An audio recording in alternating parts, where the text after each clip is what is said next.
All right, first start for you guys in 3, 2, 1.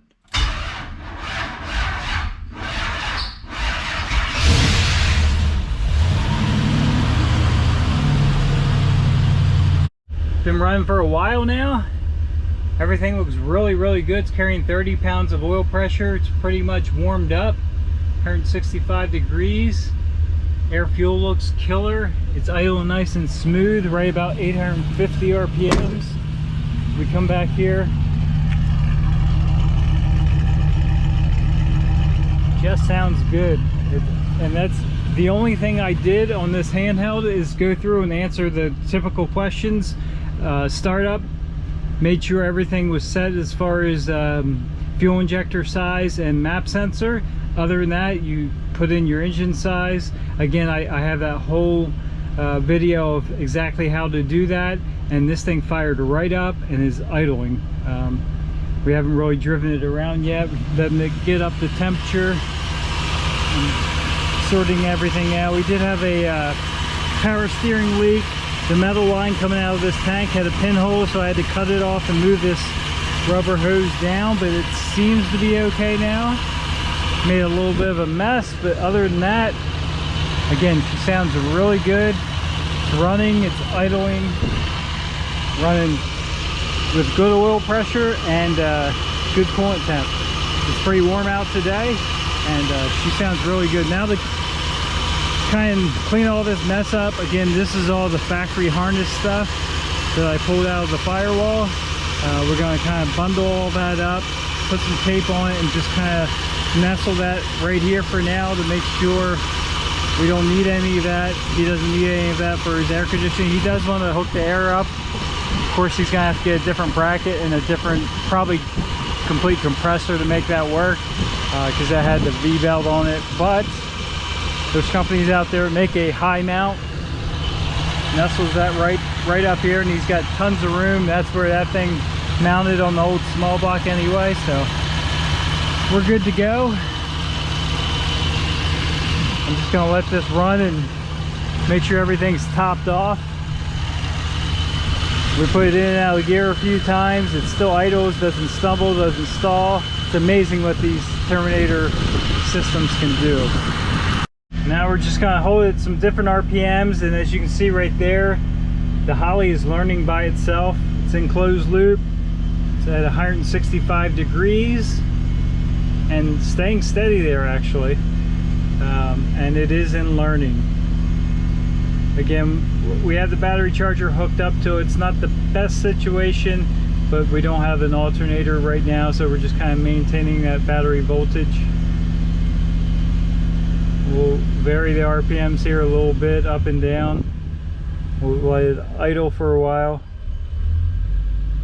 Yeah, it comes right down. It's still learning even on idle, so RPM starting to come back up. It dipped a little bit low, but that looks killer. All right, as you can see, we have it back up in there, and it's because we did develop an issue actually kind of with the fuel system, or definitely with the fuel system. So I was a little discouraged with the gauge. Wasn't really reading right all the time.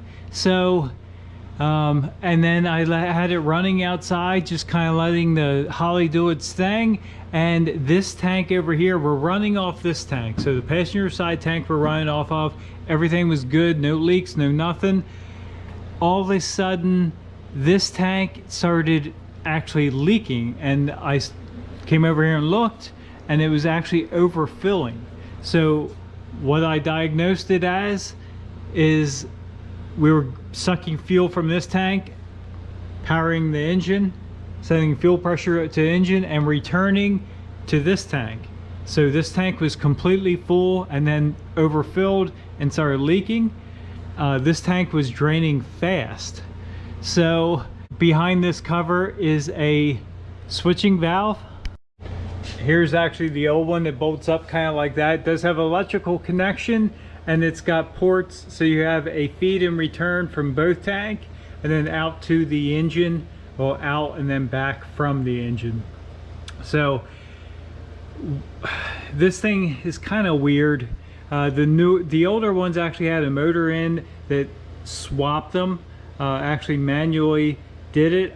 This one, from everything I can tell, fuel pressure kind of pushes it over, and it's supposed to follow. So once you have fuel pressure from this side, it should return from this one. Once you have fuel pressure from this side, it should return to this one. Something was hung up in here, so we have pressure on this side and return on this side instead of the way it should be. So we went ahead and threw a new one in. Now our gauge actually works proper and no more overfilling. Pretty common issue on these older trucks that appears to have been the original. Actually, you can see the new valve kind of right there, but everything's good now, no leaks. Everything is switching the way it should. Again, once we put a new pump in that tank, everything will work 100% stock. And since we're under here, we'll grab our light. We're just going to give it a quick once over again. Everything's dry. I don't see any leaks. Everything is as it should be. So we can drop it down and finish up our last couple things, and this is going to be shipped off because that's as far as we're going to take it. We got the hood back on. Everything's pretty much finished up under the hood here. Again, we took that wire mess, kind of bundled it up, taped it up, ran it through that channel, and just kind of positioned it over there. He can do whatever he wants later. Some of that he may need for the AC system once he gets that finalized. The only thing we have to do left under the hood here, as far as what we're doing, is do something with this AC system. I don't know if he wants us to tie it up out of the way there, or if he'll let me unhook it. I'm not sure yet. We'll figure that out. And as far as things that still need to get finished under the hood that he's going to take care of himself is going to be an air intake system.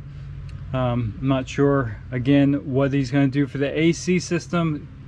He could go that way in front of the battery and down in that area and get some fresh air from there, or he could go this way a little bit tight through here, but definitely could live right in this spot over here. But whatever he chooses to do with that.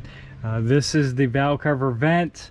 Would need to go again to that fresh air intake. Just have a hose on there for now. Other than that, it's pretty much complete under the hood here. We go inside here. We got everything tied up. Whoops. Look underneath. This is where we have our Terminator X. I actually fabricated a bracket for the top. You can't even see it. It bolts to the factory spot on the bottom of the cowl there.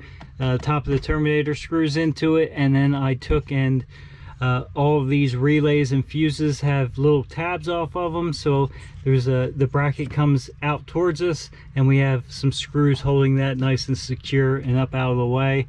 All that looks very clean and neat. The wiring kind of does a loop before it goes back out the firewall.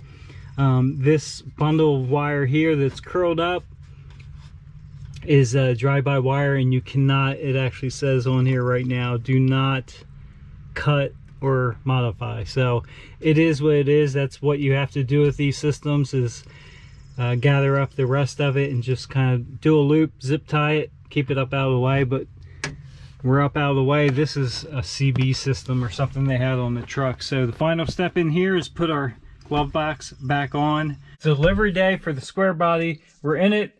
I haven't started it up yet today, so it'll be a cold start with the Terminator X.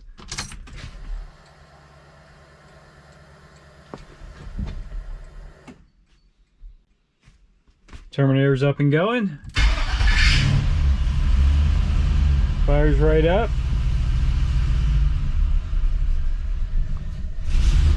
Still learning its parameters a little bit, so it hunts a little bit on startup. And you can see by the battery voltage, we are not charging yet. We still got, he has to pick up a couple parts to make that happen. But it actually sounds really, really good. So let's get this thing backed out. We already have the trailer hooked up to the Turbo GMC, which we're gonna haul it on. So let's get it loaded up. And she's loaded up, and it takes every inch of that 20-foot trailer. So let's get it strapped down and we'll get on the road here.